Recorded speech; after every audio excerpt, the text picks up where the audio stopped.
entre aminoácidos. Ahí creo que está bien, ¿no? Ya, abajo también. Y abajo al final también porcentaje. Listo, todos debemos tener esto antes de hacer cualquier cosa. ¿Sí? ¿Llegaron ahí? Estamos especificando dos secuencias. ¿Ok? Y por esa razón estamos poniendo su nombre.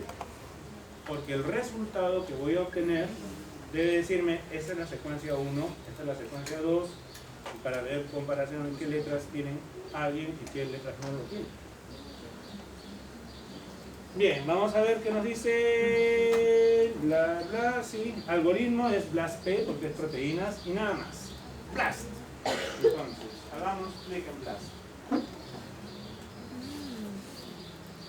Igual, se demora un poco para cargar. Ahora creo que son los resultados. Bajamos. Descripción. Ahí lo vemos, ¿no? Globina B proteína. ¿Cierto? Miren ustedes. Porcentaje de identidad 99.32%. A ver. La profesora. Está apurada la profesora. Esa llamada es su. Ahí nomás, ahí nomás.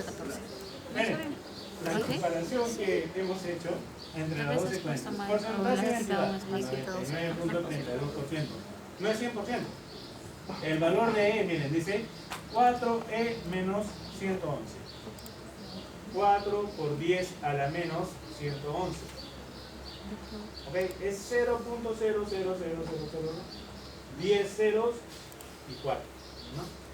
Entonces, no es 0 absoluto, porque deben haber algún aminoácido que no encaja. ¿Ok? Ahora sí, vamos al resultado. Ahí está. Miren. Primero está mi primera secuencia, ¿no? Query 82551. Esta es la segunda secuencia. La comparación. Ahora lo vemos, ¿no? Todo de color rojo. Y de repente podemos empezar a buscar. No. Estamos ahí en la barra roja, sí. Pero miren, acá está 40. Debería ser 1, hasta el número 1. Tendríamos que ver cómo retroceder. Acá, las flechas, arriba hay dos flechas, una arriba, ahí. Retrocedemos más y empezamos a ver. M, B, E, H, L, T, T, P, B, B, E. ¿Se dan cuenta? B, E. Ahí está la variación. ¿Ven? Si yo pongo solamente el cursor sobre ese nucleótido, me va a salir información acerca de ese nucleótido. Ponen E, por favor. Señala E. E. No encuentro eso. E de... Estoy cansado. Ahí nomás. ¿Ah? No entiendo. Ahí nomás, déjalo. Ahí. Me perdí. ¿Ve? La secuencia era de la beta globina. Si la profesora deja ahí nomás, déjalo, ya, no lo toques, suéltalo, ahí nomás, que no se mueva. No se mueva. Ahí. ¿Ven? La secuencia es de la beta globina, ya está bien. Esa es la beta globina y la de arriba era la S globina. ¿Ok? Y entre las dos solamente hay el cambio de un solo nucleótido. B por E. E me representa al ácido glutámico en el código FASTA y B me representa a valina. ¿Ok? Eso quiere decir entonces que esta globina S se genera cuando ocurre un cambio de un solo nucleótido que me altera un aminoácido. Y ese aminoácido es el número 6. Después de la metionina tengo 1, 2, 3, 4, 5, 6. El sexto aminoácido de la beta globina normalmente es ácido glutámico. Pero cuando ocurre una mutación queda reemplazado por valina. Y ese único cambio hace entonces que la hemoglobina se empiece a juntar formando columnas de hemoglobina que poco a poco van a empujar a la célula, la van a alargar y luego finalmente van a hacer que esa célula se quede curva, como el cuchillo que se utiliza para cortar la cebada, el trigo, que nosotros conocemos con la palabra hoz, y que los griegos decían, este cuchillo curvo parece el pico de un halcón. De ahí viene la palabra falcos, porque falcos en griego es halcón. Entonces, el glóbulo rojo parece el pico del halcón. Tiene forma el pico del halcón, es falciforme. Y de ahí viene el nombre de una enfermedad que se llama anemia falciforme. La anemia falciforme, producida solamente por un cambio de nucleótido en el gen de la beta-globina que desencadenó que se reemplace este aminoácido. Ácido glutámico por valina. ¿Ok? ¿De acuerdo? Ahí tenemos entonces esa información. ¿Ven? Entonces, observemos cómo, gracias al BLAST, podemos identificar los cambios de aminoácidos. Podríamos hacer un BLAST también igual y comparar dos secuencias de nucleótidos y ver qué nucleótido cambia.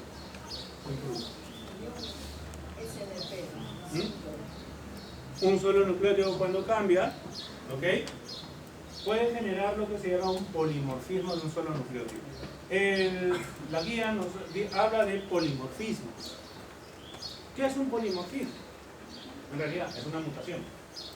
Pero la diferencia de mutación y polimorfismo está relacionada con la estadística. Cuando una mutación se encuentra en el 1% de la población, de individuos de la población, entonces empezamos a hablar de polimorfismo. Si se encuentra en menos del 1% de los individuos de una población, seguimos diciendo mutación. ¿Ok? Eso es estadística. ¿Qué significa eso? Si está en más del 1% de la población, o sea, si tenemos 100 personas, una tiene esa mutación, o si tenemos 1000 personas, 10 tienen esa mutación, o si tenemos 10.000 personas, 100 tienen esa mutación, entonces eso quiere decir que ya no es una mutación por la mera casualidad. Es más que seguro que esa mutación se está heredando. Ya se volvió genética, se volvió hereditaria.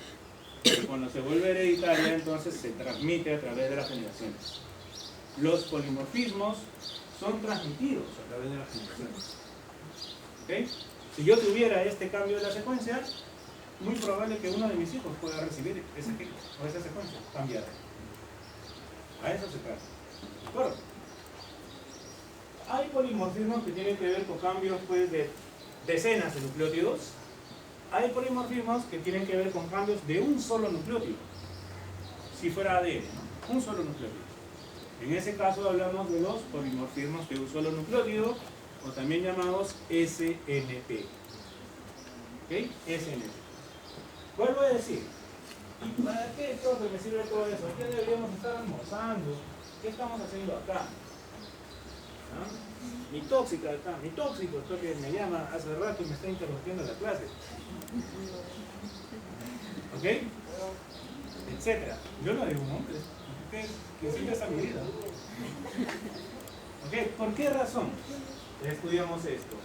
Porque cuando nosotros identificamos polimorfismos, y si esos polimorfismos los vamos a ver siempre en personas que están afectadas por una enfermedad, entonces toda vez, vuelvo a decir, que encontremos en cualquier otra persona ese polimorfismo, esa persona debe tener la enfermedad. ¿Ok? Entonces el polimorfismo se me vuelve un marcador genético. Recuerden, el término marcador es algo que me permite indirectamente diagnosticar una enfermedad.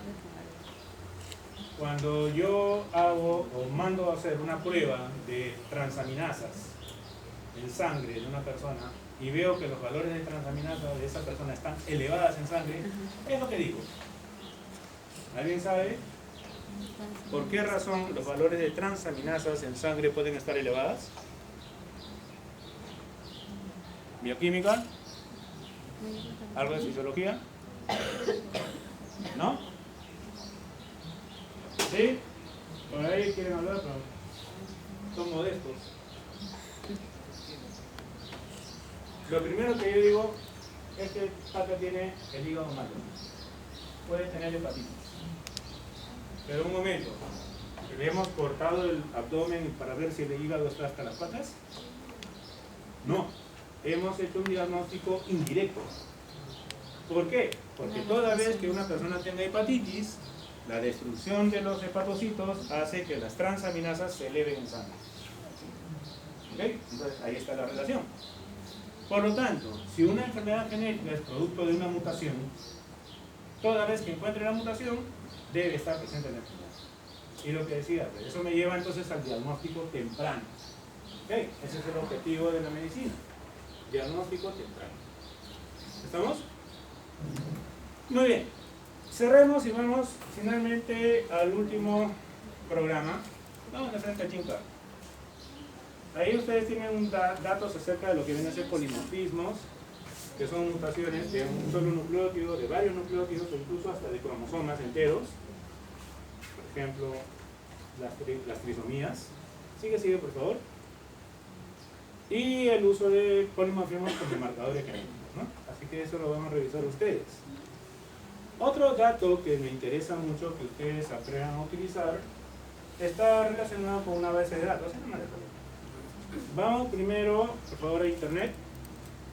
Cerramos todo eso porque nos va a interesar ahora entrar a una base de datos llamada OMIM. O-M-I-M.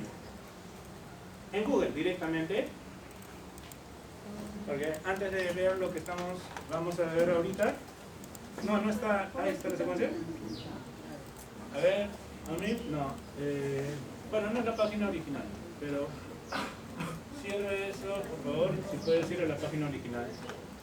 OMIM, O-M-I-M. OMIM es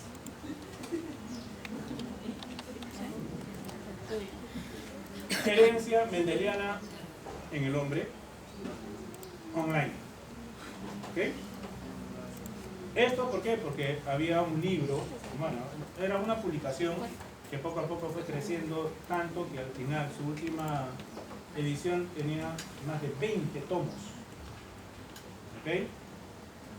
Era un proyecto, o fue un proyecto de un genetista en que lo que quería era en una sola obra acumular la información que se había publicado de todas las enfermedades genéticas del ser humano.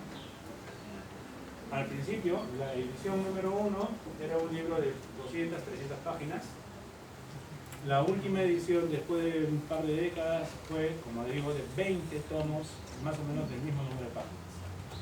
¿Por qué? Porque la información genética va aumentando, número 1, y cada vez van a aparecer nuevas enfermedades, porque las mutaciones no se detienen, siguen apareciendo mutaciones. ¿Ok? Entonces, el Instituto Nacional de Salud de Estados Unidos compró los derechos de autor de esa obra y lo puso online como base de datos. Esta página, OMIM, debe ser una de las páginas más utilizadas por los médicos y sobre todo por los estudiantes de medicina, más que su Facebook. Aquí podemos colocar cualquier nombre de enfermedad genética. ¿Qué nombre pusimos, profesora?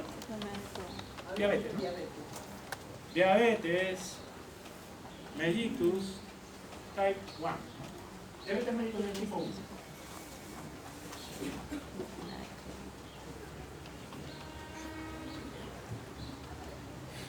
Es lo mismo, ¿no?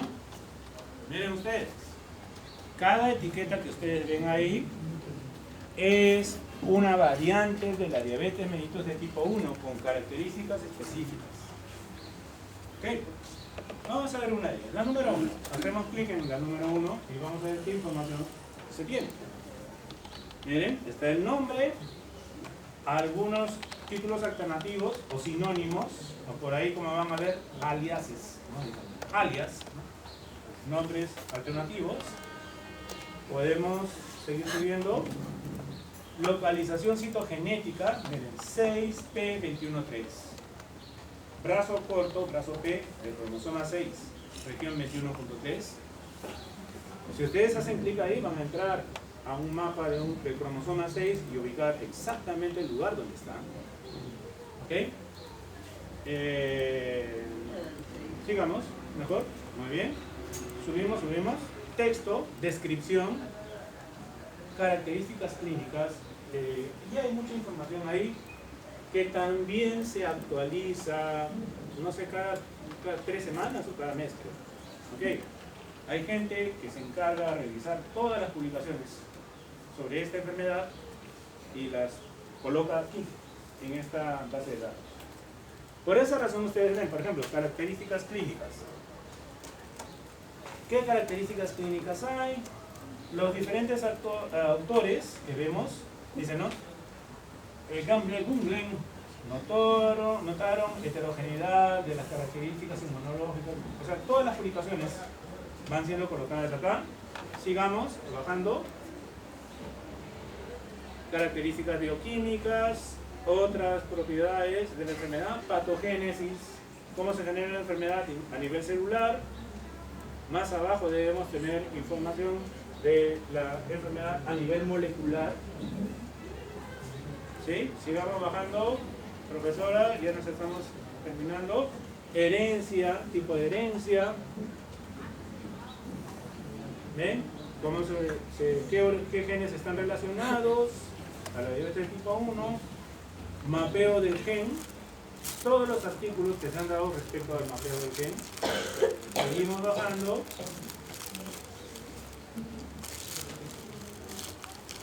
Datos de biología molecular, por ahí vamos a aparecer, seguro. Sigue bajando nada más.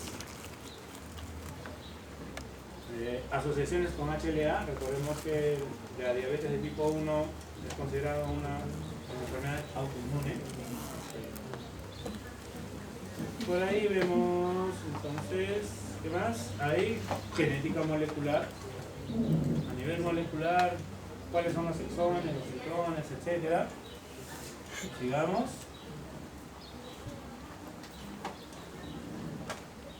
Diagnóstico. Eso es lo que le interesa más al médico, ¿no? ¿Qué trabajos se han hecho que tienen potencial diagnóstico? Manejo clínico. ¿Qué trabajos se han presentado, se han publicado respecto al manejo clínico? Miren, acá hay una proteína, CIA, un análogo de insulina de cadena única, CIA, y que ha tenido buenos resultados terapéuticos, por ejemplo, ¿no? Y así sucesivamente. Tenemos una mayor cantidad de información. Ya tienen entonces la información de todas las enfermedades prácticamente en el ser humano. ¿Ok? Entonces, tomen nota. Finalmente, vayamos a Google, por favor, y vamos a buscar GeneCards. Gene, GeneCards. Ahí está. Ahí está, GeneCards. Por último, esta es otra base de datos también para lo mismo, para conseguir información sobre enfermedades o sobre genes asociados a enfermedades. Yo pongo, por ejemplo, qué gen estoy estudiando. En este caso la guía me decía SHOX. Miren, acá tengo el título. Proteína osteogénica que contiene un homeobox pseudoautosómico. Esto es lo que me representa ese término SHOX. Si seguimos bajando, vemos acá información de las diferentes bases de datos. Por ahí veíamos el SHOX de GeneCard, resumen, en UnitProx, más arriba estaba el GenBank, etcétera. Diferente información molecular, etcétera. O si subimos, miren ustedes acá, aquí no, miren, esta barra. Y pongo el gen y digo, alias, desórdenes, enfermedades asociadas al GenCard. A ver, pon SOH para desórdenes. Arriba, desórdenes. Arriba, desórdenes. ¿Qué enfermedades están asociadas a mutaciones para el gen? ¿Ven? Eso es lo que les pide entonces la guía de práctica. Justo, una en punto. ¿De acuerdo? Les pide que ustedes busquen en GeneCard información sobre el gen Y recuerden Acá que está no todo. toda la información va a estar en Gyncard, pero ahí van a encontrar enlaces para ir a Gynbank, para ir al mapeo de genes, etcétera, y llenar esta tabla respecto al gen CH o X. ¿Ok? Profe, Entonces, todo eso forma la parte introducción del me informe de acordé. esta semana. Sí, ahí está. ¿De acuerdo? ¿Todo? Sí. Ah, sí, ¿verdad? ¿Consultas? Tiene esto. ¿Preguntas? ¿A qué hora nos Profesor, vamos? disculpe, el día miércoles es feriado y nosotros teníamos clase teórica ¿Con quién? con Villafani, pero no nos dijo nada. Y es- Más que seguro que después va a decir sí, para qué. más que todo porque es nuestro primer post-test, creo. Sí, con ella se pondrían de acuerdo cuándo van a... Ya. Seguro que va, todo pasa a la siguiente, pero en un momento van a recuperar también la clase. ¿Sí? Ay, me siento Muy bien. mal. Nos quedamos acá entonces.